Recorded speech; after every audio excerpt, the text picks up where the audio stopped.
Двоечки, привет. Сегодня у нас расклад его мыслей, его чувства к тебе, что он чувствует, что он, как говорится, думает. И прежде чем начать, приходи в проживание арканов. Чуть-чуть осталось, и все закроется. И ссылки в описании к видео, и в закрепленном комментарии. Ну, я думаю, что давайте начнем наш расклад.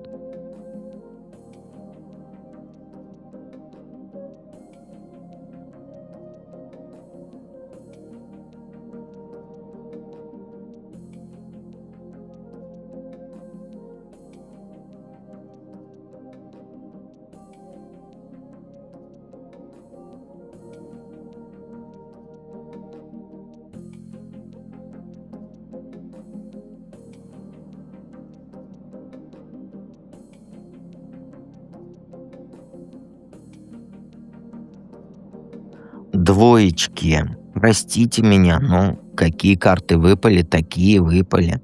Для сигнификации, что сейчас между вами десятка мечей, семерка мечей, тут даже трактовать не нужно. Все плохо. Между вами полный разгром. Не помню, сказал, не сказал. Сигнификация, что сейчас между вами.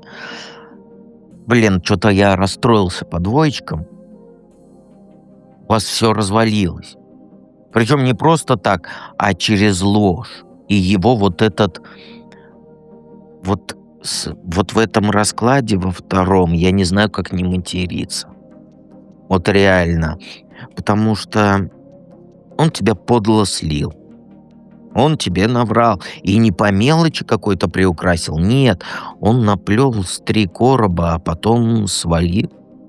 И восстановить эти отношения невозможно. Это десятка мечей. Десятка мечей — это не, как говорят, да, все воздушная карта, это 10 воздуха. Да, это 10 воздуха, но 10 воздуха — это совсем другое. Это не воздушная карта, это конец без возможности восстановления. Полный конец. А семерка мечей — карта обмана.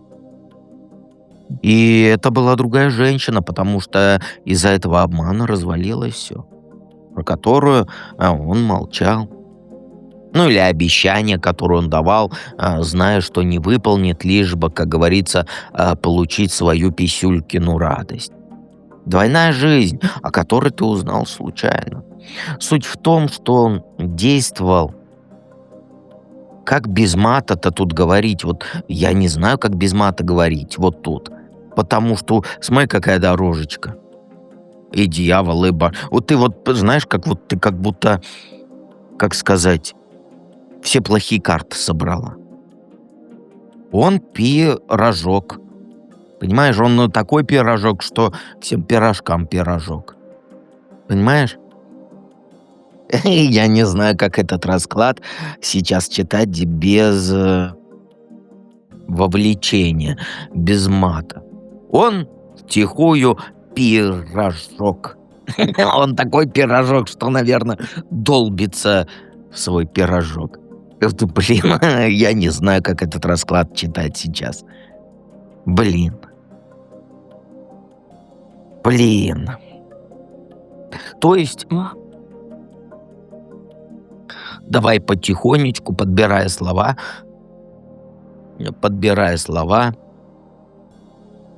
все-таки прочитаем эти все карты, да? Про пирожок ты понял, да? Я уже говорил. Он пирожок, конечно. Такой пирожок, что долбится во все. Ай. То есть он... Давай, все, я не предвзят, хоть я двоечек почему люблю, я, кстати, скажу, потому что на моих раскладах, когда Аня жива была, Аня была двоечкой. Это она мне говорила. Поэтому я двоечек люблю, а тут у вас пирожок. Пирожок. Он, знаешь, он пирожок. Блин, сейчас я не знаю, или перезаписывать, или чего, но так нельзя перезаписывать. Нужно, как говорится, тянуть эту лямку. Суть в том, что он тебя обманул. Это мягко сказано. Он по пирожковому тебя обманул. Это пирожковый расклад какой-то. Он прям реально такой пенек. То есть он действовал скрыто, делал свое дело, да? А когда всплыло, что он тебя обманывал, он сбежал. Не стал разбираться, не попытался объясниться по-человечески. Просто взял и исчез из твоей жизни, причем оставив тебя в полной жопе разбираться с последствиями. А он, ну, по картам он сделал все, чтобы вот... Простите. Вот все, чтобы, как сказать, чтобы тебе было плохо. Он тебя обманывал. Он, как сказать, у него была другая. Он тебя обманывал. А ты после этого осталась в полной жопе. Сидела и пыталась склеить кусочки правды из того вранья, которое он тебе скармливал месяцами. Переписки проверяла, да, детали вспоминала, зацепки вспоминала.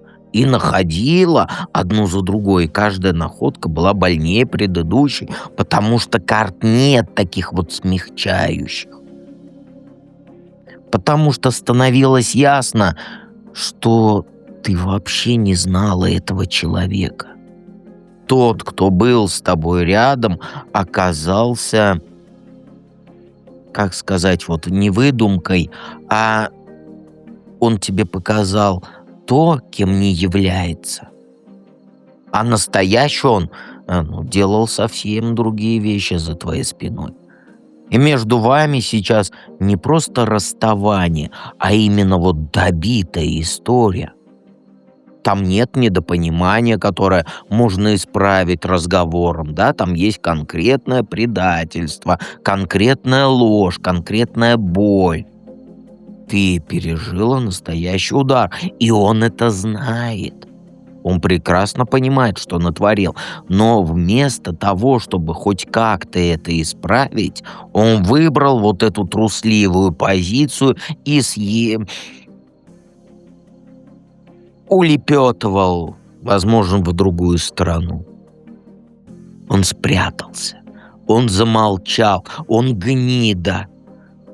Он делает вид, что его вообще нет. Возможно, заблокировал тебя везде, да, игнорирует.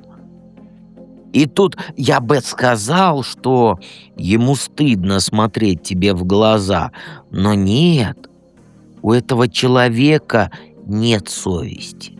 Он гнида, он гнида гнидов. Понимаешь?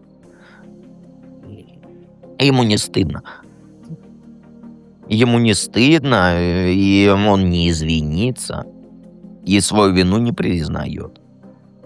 Он, знаешь, он предпочел просто исчезнуть и надеяться, что ты сама это как-нибудь переживешь, а он в другой стране посидит. Гнида, блин. Извиняюсь. Так, я перебор. Перезаписать, что ли, расклад? Или затереть это слово? Надо затереть, потом найти. И он, знаешь, он исчез. Сейчас между вами пустота после вот этого разрыва. Вот прям вот хочется сказать, что вот я за тебя сейчас чувствую, что я как будто вот в грязи сижу и в боли. Знаешь, какая-то вот грязь, которая больная. А он трус и гнида. Вот я не знаю, как это по-другому сказать. Ну, прости, у тебя сочетание карт таких, что это пипец просто. Что к тебе чувствует? Ноль. Ноль он чувствует. Теплых эмоций нет. Все, что когда-то хорошего было, он уничтожил все. Он разрушил то доверие, ту близость, ту связь, которая между вами была, и теперь на месте чувств у него ни хрена нет. и чувств никогда не было. Он тобой пользовался. И он не скучает по тебе, нет. Он не вспоминает ваши разговоры, он не жалеет о том, что тебя потерял. Все это для него мертво. Он сам это убил и не пытается воскресить. Ты была удобной девочкой. Но по дьяволу единственное, что живо, это Писюлькина грамота. То есть ему хочется тебя, твое тело. Он помнит компот с тобой, помнит вот это все. И это его до сих пор заводит. У него низкие желания в отношении тебя. Но не романтические, в смысле вот этого вот «я подарю ей цветы, мы займемся красивым компотом». Нет, а чисто животное. Он животное, гнида. Ему просто хочется компота, понимаешь? И свалить обратно. У него нет желания там с тобой отношения строить, нет желания мириться, что-то заново ночевать. Есть ночевать, говорю, поняла, да? Есть только похоть, грязная, простая, без всяких чувств. Он думает о тебе как вот о кукле для компота, не более того. Понимаешь? Но он прекрасно понимает, что с таким предложением он к тебе не подойдет, потому что ты его нахер пошлешь. И правильно сделаешь. И он сейчас, если он выпивает, он сейчас тебе пишет, как сказать, вот такие: «Я люблю только тебя, я всегда только тебя любил», по ночам пишет пьяный. Ты мое солнышко, но это только похоть. Он к тебе ничего не чувствует. Вот прям извини за прямоту, но карты именно это показывают. Никакой любви, никакой нежности, никаких сожалений, а то, что отношения развалились. Только Писюлькино влечение, которое он не может реализовать. Он ее, другую ту, и чпокает, и любится, и так далее, а по пьяни тебе, если он выпивает, пишет вот эти вот Писюлькины грамоты, извини меня. Понимаешь? Больше ничего. Какими бы словами он тебе не писал по пьяни, он только так. Он гнида. А что я тут поделаю? Я не знаю, как по-другому тебе этот расклад читать. Тут карты все, это блин. А не как раньше. Надо будет затереть. Я не знаю, как этот расклад вести второй. Что она тебе думает? Но он, как сказать, он видит, что ты ушла уже далеко вперед. В углу не сидишь, не плачешь месяцами по нему. Ты себя в руки взяла и двигаться дальше начала. Быстро, решительно, без вот этой оглядки на прошлое, потому что ты, дедушку, смотришь. А он за тобой из своего вот этого гнидовского укрытия наблюдает и видит, как ты восстанавливаешься, как ты снова там с людьми начинаешь общаться, как планы строишь, как собой занимаешься, и это очень важно. Он видит, что у тебя появляются интересы новые знакомства, новые цели. То есть ты не застряла в той боли, которую он тебе причинил. Ты прошла через нее и вышла, как говорится, с другой стороны. И вот это его удивляет. Он думал, что ты будешь страдать долго. Но знаешь, вот самое важное, чтобы ты услышала меня. Он наслаждался твоим страданием. Вот это важно, чтобы ты понимала. Он не переживал, что ты страдаешь. Он наслаждался, что ты страдаешь. Это тешило его эго, оттуда же и дьявол, понимаешь?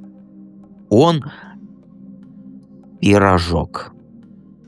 Я не знаю, это очень сложный для меня расклад, потому что мне нужно слова подбирать, а с такими картами ты как будешь слова подбирать, когда тут про гниду мне показывают?